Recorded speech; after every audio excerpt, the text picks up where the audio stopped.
দিনের প্রথমার্ধে ঢাকার আকাশ মেঘলা থাকতে পারে এবং কোথাও কোথাও হালকা বৃষ্টিও হতে পারে। একই সাথে দিনের শুরু থেকেই গরমের অনুভূতি আগের তুলনায় কিছুটা কমতে পারে বলে জানিয়েছে আবহাওয়া অধিদপ্তর। শনিবার ৫ জুলাই সকাল ৭টা থেকে পরবর্তী ৬ ঘন্টার জন্য ঢাকা ও পার্শ্ববর্তী এলাকার জন্য আবহাওয়ার পূর্বাভাস এমন তথ্য জানিয়েছে আবহাওয়া অধিদপ্তর।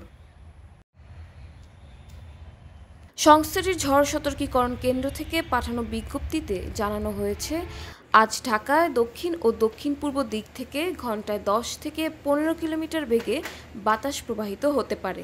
সকাল ৬টায় ঢাকার তাপমাত্রা রেকর্ড করা হয়েছে ২৬.২ ডিগ্রি সেলসিয়াস, যা আজকের জন্যই সর্বনিম্ন।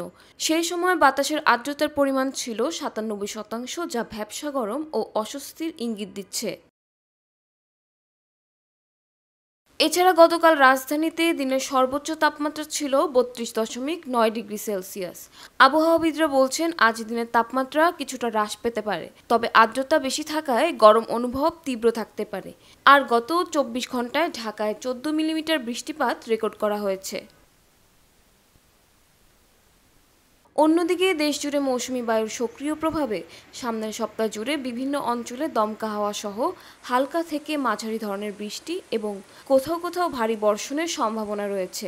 গতকাল রাতে আবহাওয়া অধিদপ্তরের ঝড় সতর্কীকরণ কেন্দ্র থেকে এক বিজ্ঞপ্তিতে জানানো হয়েছে, আগামী মঙ্গলবার পর্যন্ত আবহাওয়ার পূর্বাভাসে দেশব্যাপী বৃষ্টিপাতের প্রবণতা বেড়েছে।